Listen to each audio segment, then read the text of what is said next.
32 shots, an XG of over 3, 79 touches in the opponent's box, which is 3 more than they had against QPR in 2012. They had 47 crosses, 71% of the possession. And while Chelsea may have been behind on everything, they did have 6 shots on target, one of which, of course, went into the net. And that's what earned them a point at the home of the champions. Conor Gallagher smiling at the end, but not quite sure whether he was pleased at getting a point against Manchester City or whether disappointed that they conceded late on in a game in which they led for a long time. In terms of the title race, given that this is Manchester City's time in the season, we made a lot of the fact that they normally go on that huge winning run at this stage. How significant is it that they've dropped points at home today? I think it is more for Liverpool and Arsenal to give them belief that, this City team can drop points. I don't think it's the end of the world for Manchester City today. There's still so long to go as well. And I think you've just got to, all 3 teams who are going for the title, they've got to just get to that March international break, make sure they're still in a great position. And then the running, who knows when the running starts? People say, now or, after the international break or March and April is when it really hurts you. I think a lot more when you drop points. But I think tonight is not really about City. I think it's about the other 2 teams thinking, OK, we could be in this right to the end. Will they look at the way that Chelsea played, given that City still have to play Arsenal here at the Etihad and Liverpool at Anfield? Will they look at the way that Chelsea set up and think, we've got opportunities here? This is not an invincible City side. I mean, I don't think they just copy them. I mean, I think both teams will fancy them chances against City because they're good teams, but I don't think it's ever been a secret how to play against City. It's just difficult to stop them because they're so good. And it's always force the ball wide, make them cross. It's always been about getting numbers in the centre of the pitch. Don't let them sort of penetrate, between the thirds, get the ball between the lines into Kevin De Bruyne. So, as I said, lots of teams try and do that, force them wide, but more often than not, it's difficult to stop. And to be fair, they probably had a little bit of luck towards the end of the game, Chelsea, with the chances that Haaland missed, because I think we saw the real City there in the last half an hour of the game when they start getting to sort of the byline and putting crosses in, pulling the ball back, which makes it so difficult for the defenders. Yeah, we'll look at some of those chances for Erling Haaland a bit later on, but let's look at a couple of the goals that did go in.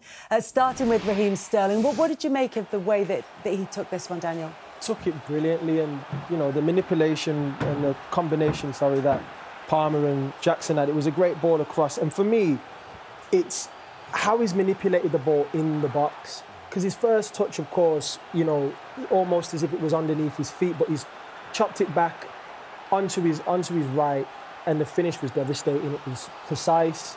Of course, like Mike said earlier on, defensively, maybe Warts could have done slightly better. Yeah, I just think Carragher's been in this position as well. When he played fullback there, he just almost overcompensates a little bit. If he slows down, shows Sterling onto his left foot, slows down roundabout now, it gives Ederson a better chance to save that. But Daniel's right, it was good skill, cut back, and a great finish, the composure to finish it off. It was class, and it topped off by a really good performance by Sterling. Yeah, but it was a performance that seems to have been coming in bits and pieces from Chelsea throughout this season, but they managed it over the 90 minutes.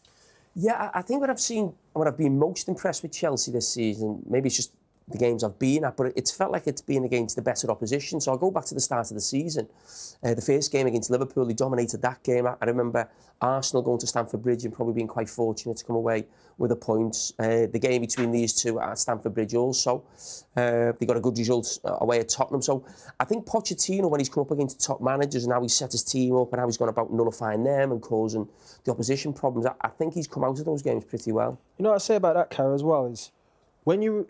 Such a young squad, Chelsea, and I think when they're coming up against the best teams, psychologically it's like we're going out there showing we're on that level. Like, of course, every game you want to do that. Consistency is what makes a team win the title, but in a young team with so many players who on the same mentality of like, yo, we're good enough, we can do this. And I think that's why Carragher's saying about against the bigger teams, they seem to perform better consistently. They've had good results in those games. I just think as well, when Chelsea have got the ball, we think of Chelsea of old being dominant and all that, but there's nothing wrong with being a counter-attacking team. They look at their best when they keep their shape and then they explode with pace on that counter-attack with Jackson, Sterling, Cole Palmer coming into little pockets and then Gallagher running in behind. I just think there's no harm in that. It suits them well, and it worked for them today. It did work for them today, up to a point. There was a difference in opinion between you two at half-time as to how Chelsea should approach the second half. Probably the difference of an opinion between a striker and a defender, where you were saying, protect the lead, and you were like, no, what you're doing is working, and keep doing it. They did make the change at 70 minutes. Did it work? Well, they went to a 5 at the back. I wouldn't say they want to protect the lead. I think just subconsciously, as a defender, that's what you want to do. We've been in that position, and you just want to save what you have.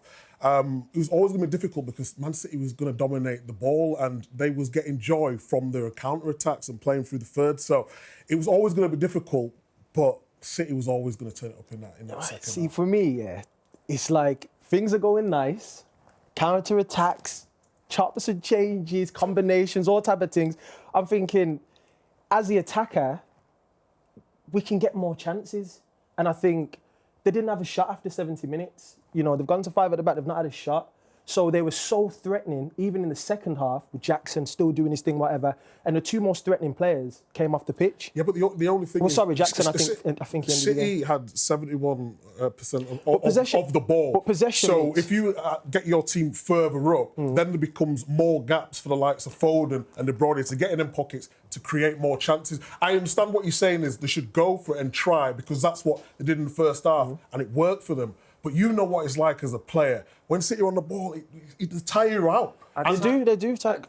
I probably, in commentary, I saw that, and I think it's very difficult as a manager. When you're winning and you make a defensive change, you're leaving yourself open to, and if you don't go on and win the game, people sort of have a go at you. But I could get where Pochettino was coming from, and I don't think it was a case of, right, we're defending now. I just think the way the game was going was City were getting that ball wide to Doku. He was getting time and space. De Bruyne was getting more space. There was more crosses coming into the box. And I always like teams playing against City with a back 5, unless you're a real top side and you think you can go up against them. Because when they've got that front 5, I think it's difficult to stop with a back 4. And I just think Pochettino's probably looking at that and thinking, Doku's starting to get into the byline, De Bruyne's getting to the byline. We need to try and nullify that to try and keep our lead and stay in the game. Yeah, it's not criticism. It's just a case of different approaches for the situation, and that's why it was interesting to watch how it played out. But City did get back into the game, and it felt the home crowd here certainly believed that they were going to come back into it. Yeah, and then the goal fell to Rodri. We probably felt that in the studio as well, didn't we? That City would score at some point. But if you look at when they've gone to a back 5 and everyone's sort of gone towards the ball, and what happens is Rodri's so cute and he's thinking, he's done it time after time, on the edge of the box. He knows he's going to have that space because Chelsea want to protect what they have, and just gets that little bit of space, and it's a wonderful finish. Regardless of the deflection there, I think it's probably going in anyway. But Chelsea, I thought, was excellent throughout the game and defended so well, just that last bit at the end. Yeah, I think Chelsea will be happy with a point anyway. You know what I mean? I just feel like, as I said, from the attacking perspective, with how good they looked going forward, it's like they could have scored another goal. And maybe if they were more clinical in the first half, we'd be talking differently. And of course, from City's side, you know, Haaland had a lot of opportunities and maybe it could have been a completely different result we could be talking about now. But I think in the end, it's a great result for Chelsea, obviously, but for City, they'll be... Daniel, could I ask you about the strike? So you've got Jackson in the first half, and I think Nkunku in the second half. Yep. That position where you know you're ahead of the defenders, and you know, you guys sort of broke on the far side. How difficult it is to almost put the brakes on the run? Because I think actually Nkunku would have been offside in this one in the second half. Jackson obviously gets ahead of the ball. How difficult is that? It is difficult at times. It depends on, I suppose, the chemistry you have. Because if you know, like, certain players will be like, all right, cool, when you make that run and you're in this position, play the ball early. I like it played early. Some guys like played late. And guys will run with the ball down the wing and make a cutback. It's about you watching them and how fast they're running and trying to run at a speed that almost allows you to do a first-time finish. Because in the box, if you saw the first chance with Jackson, for argument's sake, the way he tried to manipulate it just didn't work. Whereas with Raheem, he did it. So that's the difference, really. It's timing your run off of the pass versus you saying, I've got to be on the line with the defender, because it makes it more of a difficult pass. You want to run onto it and hit it first time and But does put the it ball away. change depending on where the ball's coming from? So the right or the left? So obviously, coming from the right, you can just go with your left foot. I'm not saying you're just a left-footed player, but You're making it sound that way. Like, too fair. But what would you change or just your position depending on where the ball is coming from? Well, you do those drills at training, don't you? Do you know what I mean? Someone's running down, the cross comes in, first time finishes. In the box, it's about being composed. If you've got the ability to take a touch and manipulate the ball and do your thing, I'm sure as defenders, when you're in the box, you would prefer sometimes for someone to take it first time. But when you're coming up against those guys like the Thierrys and the Agueros who can take it and then they'll move again and manipulate the ball in the box, that is more difficult. But on the break, when you're talking about being able to run full speed, then take a touch and get the touch perfect, it makes it more of a difficult finish in the box.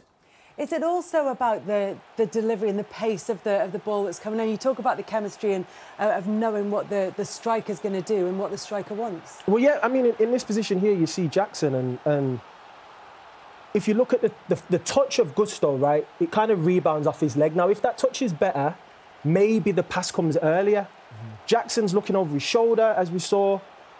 With those types of opportunities, you want to, even this one here, you see Raheem, maybe a little dink over the goalkeeper, first time. And Sorry coming in on this one, just really interesting. We had Peter Cech on Monday Night Football, and something Edison does there that maybe doesn't help Raheem, where he actually comes out, then he goes back. It's so confusing, Carragher. It's so confusing. Again, it's those moments when they're getting the ball wide and they're making those crosses in that corridor of uncertainty, where you're thinking, oh, can I get it? Could deflect and be an own goal. And you've got the winger who really wants to score. And you see with Raheem, when he's making those runs, he's going with the real tenacity and aggression to say, I want to get the connection on the ball. That move that Edison made that you asked about there, Cara, why is that confusing for the striker? What does it make you think? It's like you think you have more time than you do typically, or you have a lot of time, but in those moments when the goalkeeper comes out, it's like, oh, should I chip it? But then if he wants you to chip it, he'll do that to kind of put you off your game a little bit. So it is a cat and mouse game here.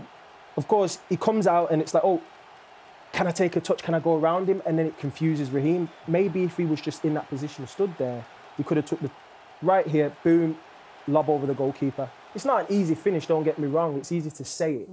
But in the game and in that moment, he probably thought he had a bit more time, tried to take the touch and got the touch wrong.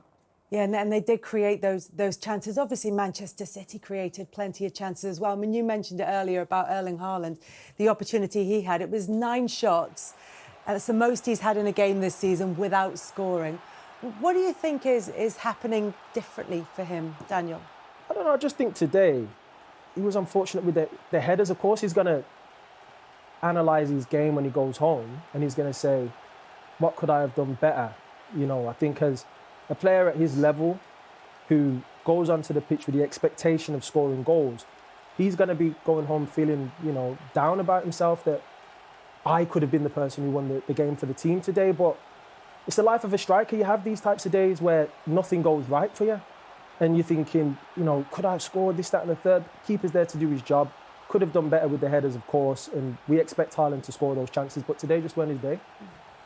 It is. It's so unusual to see. Well, This Erling is the Haaland one. misses chances in games, but he generally scores in games as well. But this is one where... Sorry, Micah, you were going to say... Yeah, I was just thinking, that's why I wasn't too critical of Darwin Núñez, because he's always in the right position to score them goals. You see his goal today, a lovely little chip there. Available on the Sky Sports app. Of course. And I never worry about Haaland because his mentality is completely different to most strikers in world football. He always gets an opportunity. He misses a lot of chances, but he'll score more often than not. If he wasn't getting into these opportunities or getting these chances, that's when I would be worried. There's so many times when we've analysed games and he's only had 7-8 touches in the first half. That's when you're thinking, what's going on with his game? But today, it was just unfortunate that he didn't put these chances away. Pep Guardiola made a comment, I think last week, I think it was maybe after the Everton game, he was speaking about his body language in a game when he hasn't scored. I think he was talking about the Brentford game, where he missed a couple of chances, and he said he felt he saw that in the first half against Everton. Obviously, he scores the 2 goals second half. It was just interesting. You see him at the end of the game, you know, with the camera, because, you know, you know better than anyone, it's like people talk about the team winning and, you know, that's all that matters, but he will be going home tonight, won't he? You know, he's probably never had a day, an afternoon like this in a Manchester City shirt where he's actually missed a few chances. I mean, what is that like if you're seen as the man to win you the game and then you're looked as the man who hasn't absolutely scored? Devastating. You're going home lower than a snake's belly. Honestly, you're like, what? Because you know that your job is to provide the goals, and I think Haaland has that weight on his shoulders where although the goals are spread around, he knows what he was brought here for, and he also knows what his talent level is, what his expectations are, his personal expectations within the team. He wants to score goals. You can see that with how when he scores, how he celebrates, when he misses chances, how he reacts. And I think a player of his talent, of course, he's going to go home and feel like, yo, I could have done better today. But he gets so many chances that you don't doubt him. The same, devastated, absolutely gutted. If I didn't score and I missed chances, I'd go home and I'd be like, man, like... What does that do for you in terms of the next game or the next training session? Was you someone, and he looks very strong mentally, Erling Haaland, that's why he's the best, but would that almost make you more determined, or would it be a case of, relax, I'll be fine, I'll finish that next week? It's both. It's like, I can't wait to play another game because those chances that I missed, I ain't missing those again. Like, please don't give me 6 headers this week because I'm going to take a couple of them at least. So I think it's that mentality of, yeah, I missed chances today. Yeah, I'm gutted.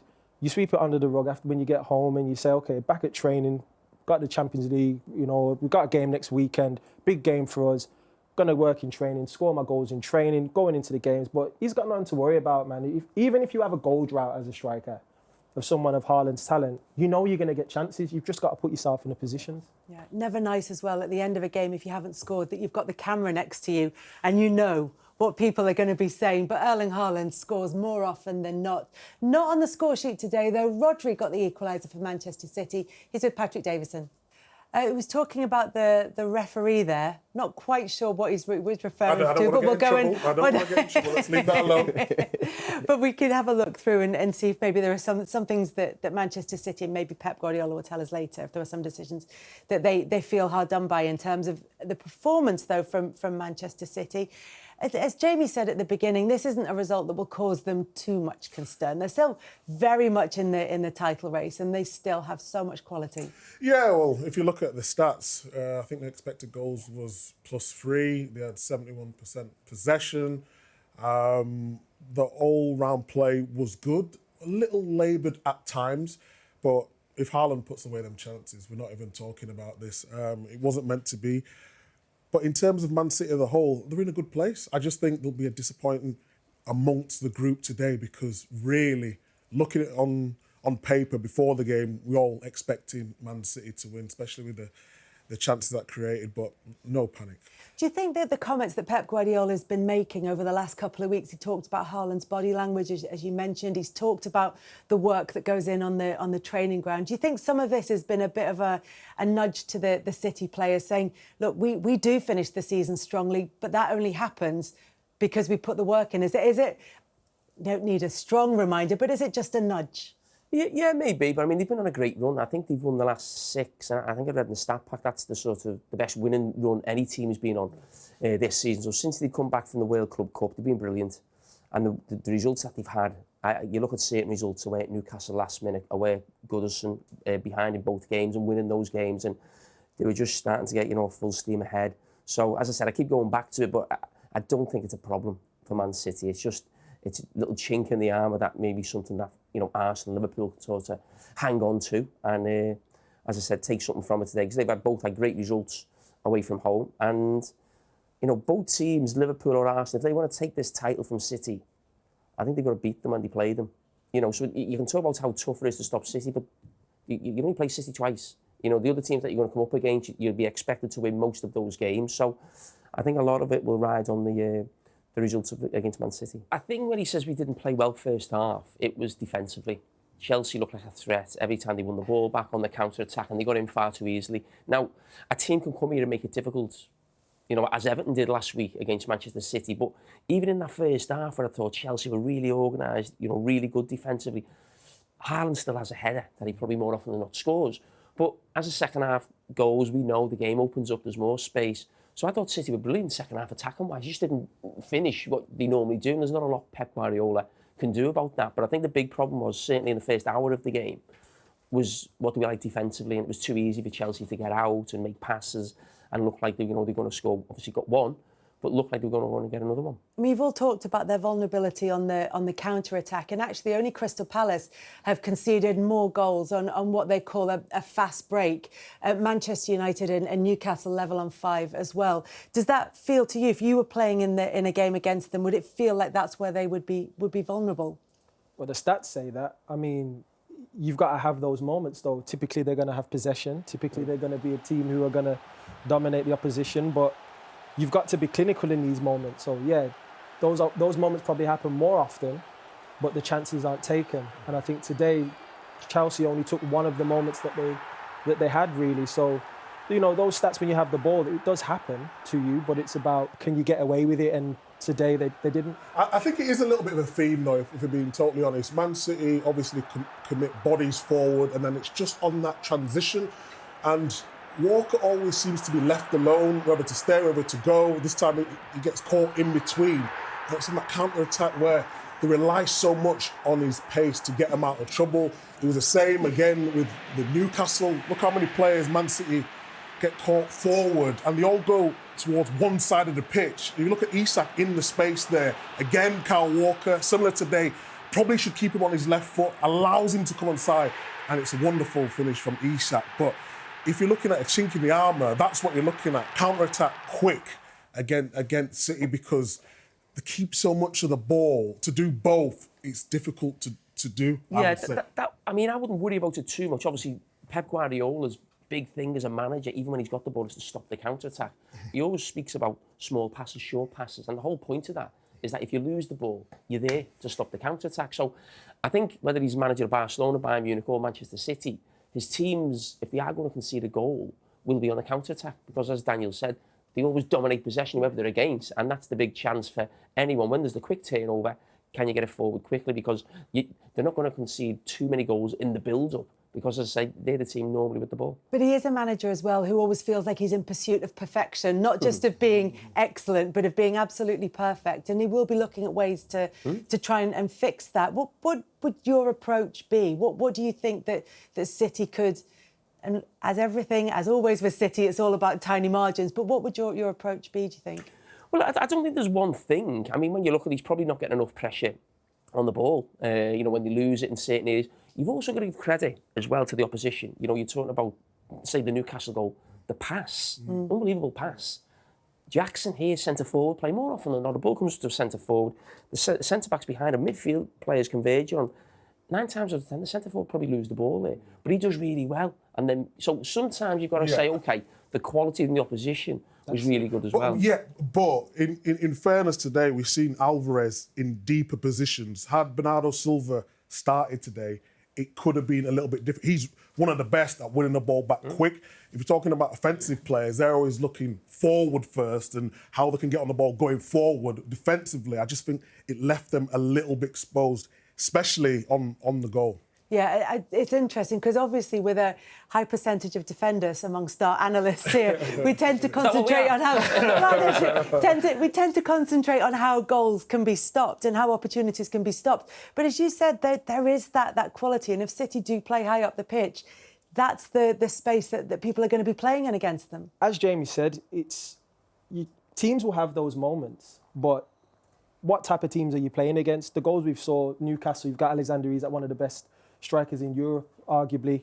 The other goal was Son, one of my favourite players. And then today was Raheem Sterling, again, one of my favourite players. So we're talking about the higher end of attackers. Now, they're going to get away with it against teams where maybe their attackers aren't as clinical. But in those big games, I'm sure Guardiola will be thinking to himself, OK, we've given up a couple of these moments. When we're in when the opposition win the ball back off us, when they win the ball back off us, how are we going to stop them from attacking? Now, that's going to be a counter press. That's going to be a tactical foul. We see guys make tactical fouls all the time. There's going to be those little margins, as you've talked about. There'll be a blue card coming in for that soon. But, you know, it's those types of things. I think that's what, you know, Guardiola always talks about, winning the ball back. You know, whenever you lose it, getting it back in a few seconds. That's what every manager wants to do these days. So Micah, what do you want to say? No, I just think, obviously, we're defenders and we played full-back, we played centre-back. And some of the clips that we're showing there, I agree with you, it's really good play. But in terms of defensively, we all knew what Chelsea wanted to do today. So if they got past the line of Rodri and today sometimes Alvarez in there, it's almost like they're not anticipating where the ball's going to go. So you played a Liverpool team, which is majority was a low block. You got people in front of you. But if Man City are going to find it difficult with that ball, as a defender, you've got to just get back early and react to the situation, you know? Yeah, they definitely had a problem behind Nathan Ake. That's what I think Ruben Diaz, I'm a massive admirer, I love him as a defender. Didn't have his best game today, Ruben Diaz. He was always caught in between where he didn't know where to go in there. And a lot of the time he was almost stuck on the halfway line. He didn't know which way to run. But yeah, it was a problem for them. But, you know, people talk about teams being high. If you press high, you've got to be high. You know, you basically, in football, your team's always got to be compact. Wherever, you know, you're going to press high. The back line's high. We didn't do that, certainly a lot of the time when I was a player. We played a little bit deeper, didn't press as high. So, you know, they just haven't got the press right. There's been a little bit of quality on the opposition. And yeah, it'll be something I'm sure they'll sort out this week. Manchester City might as well be looking at some of their results against the teams around them. In fact, this is what has maybe held them back a tiny bit this season is their results against teams in the top 5 of the table. Obviously, that doesn't apply today, but they find themselves in third place in the table. They have played a game fewer than both Arsenal and Liverpool. They're 2 points behind Arsenal in second. They're 4 points behind Liverpool. But one of the other significant things is that last week, Arsenal's big win, and in fact, it's 21 goals over their last 5 games for Arsenal. It means they've gone ahead of them in terms of goal difference. Liverpool on plus 35, City on plus 31. Now, obviously, between now and the end of the season, that can still move quite significantly. But when you've got a race that's this close, it might yet prove to be something that comes into play at the end of the season. Manchester City's next 10 games, we'll certainly know a lot more by the end of April. But look at the results that they've had, you know, in the reverse fixtures in these ones. Can we read too much into that, do you think, in what's happened before in terms of trying to predict what happens next? No, I don't think we can. Obviously, the stats are there. And if you look at that, it probably tells you that they're not going to win the league. But in terms of, this is the business end of the season. And Man City always go up a gear. And that will be the difference. That's the difference between being a contender and actually winning it. And I've got experience of doing that. So if you look at them fixtures there, I would say Man City would be favourites in What a gear lot are of they them. in now? What gear are they in? What gear are they in now? They're in third gear. Only in third gear? They've got a couple more Is gears it? But to go. is it a 6-speed or a 5? That's the It's a question. 5-speed. It's a 5. Okay, cool. 5-speed. Two more gears. 2 more gears. I'd Two say more that. gears. Manchester City winding up for the end of the season. We certainly saw it in terms of their performance here against Chelsea today. Mauricio Pochettino talking about the Carabao Cup final there. I mean, we've focused on the title race and what the result means for Manchester City and the teams around them. Chelsea have a chance at the weekend to get a trophy this season after what's been such a difficult season as far as the league is concerned. What do you read into the question of momentum for them at the moment? Well, I think I said last week about Chelsea, you don't expect them to come here and get a result, but they had to take something from the game, whether that was a good performance, into the cup final, because you're playing against a team who beat you 4-1 about 3 weeks ago, and it could have been 6. So you almost had to build some belief going into the final that you could do it. Now, the belief's got to come from the fact that playing away at Manchester City is a tougher game than playing Liverpool at Wembley. It just is. So they've come here, they might think they were a little unlucky, maybe not to get the 3 points. So, and seeing with Liverpool's injuries as well, I think it'll be a really tight game. I think Liverpool might come out on top, maybe just have the edge, but you know what I saw 3 weeks ago, I don't think we're going to see that type of game. And you know, Liverpool completely dominated Chelsea. Chelsea have improved since then. And this will give the confidence, you know, the world to go, because it wasn't just like coming in and getting a point. It was their actual performance. Yeah, confidence, and Pat asked about bravery from those players and being able to implement what Pochettino wanted from them. They must have confidence going into that cup final now. They will, yeah, for sure. I mean, I think when you play against big teams, like I talked about earlier with young players, you want these moments. These are the moments you live for as a kid, to be playing in finals, playing in big games. So a game, you know, like next week, the final, Carabao Cup, I think it's going to be an amazing game for the neutral. And of course both You fans, neutral? but me, I mean, yeah. Which side are you with? He's the only neutral. Look, I'm a neutral. I mean, of course, I love Liverpool. I love Chelsea. Man City gave me my start in my career. Chelsea was the next step. So for me, I have respect for all of them. But whoever wins it, man, may the best team win. That is the generic neutrals answer ahead of the Carabao Cup final. Look, in terms of Nicholas Jackson, he's a player who's had a lot of criticism for his finishing ability, but there's more to his game than that. What did you see from him in this one? All-round game, it was Action Jackson today. You know, we're talking about a guy who over the last few weeks has been really sharp, and I think it gave him confidence playing on the left wing in the previous games. It's coming in today. You see the link-up play, 1-2s, making bursting runs in behind. He got an assist tonight. I just think his all-round game today was brilliant, and he was a threat all day. And credit to him as well for showing the confidence and not listening to any of the stuff we say or whatever it may be. He's continuing to improve and gain confidence as the season goes on. And it is his first season in the Premier League. So we do expect him to score more goals, but he's been good tonight. What about the pressure? Because he's playing on the left instead of up front, does that take a little bit of the weight off his shoulders? I think when you are playing on the left, it is a different level of expectation than in the centre-forward position where, as a Chelsea's, number 9, we're talking about the Drogbas of this world, the Shevchenkos, the Crespos, the Torres. There's so many players to name. So there is an expectation level there of you've got to come in and hit the ground running. And I think going on the left, it's less about you. You're going to pitch in with goals and things like that. But in the modern game, of course, the wingers are expected to score. It's just a different view of how you receive the ball, how you make runs, how you get into those positions. So that's the difference with the position. But credit to Jackson for staying on job, staying focused, working on the training pitch, and it's showing on the pitch when he's playing on the weekends. At the other end of the pitch, Chelsea limited Manchester City to 1 goal. Now, look, City's attacking stats were still fantastic in this game. But how much was Disasi a factor in just making sure it was just the 1 goal against them? I can't remember a better defensive performance this season that I've seen, really, from certainly a central defender. I mean, you're coming away to Manchester City, you're playing against the best striker in the world. He was brilliant. I mean, he was man of the match. I don't think I said it on air, but he was definitely the best player on the pitch. And he was just throwing himself in front of it. I mean, talk about central defenders, and the game sort of moves on, even from my time, when that was the type of performance you'd probably see from centre-backs probably 15, 20 years ago.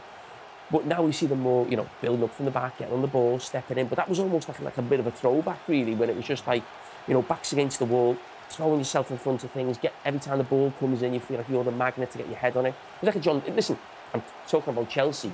That was a John Terry performance, and I can't give any higher praise than that. Did it feel like an almost old-fashioned performance from Disasi? Yeah, I think it is more as well positioning. I think some of the goals that Chelsea conceded, obviously he's very strong, he's very fast, he's aggressive, but sometimes you're looking at centre-backs, especially someone who's got them qualities, you always sometimes rely on that.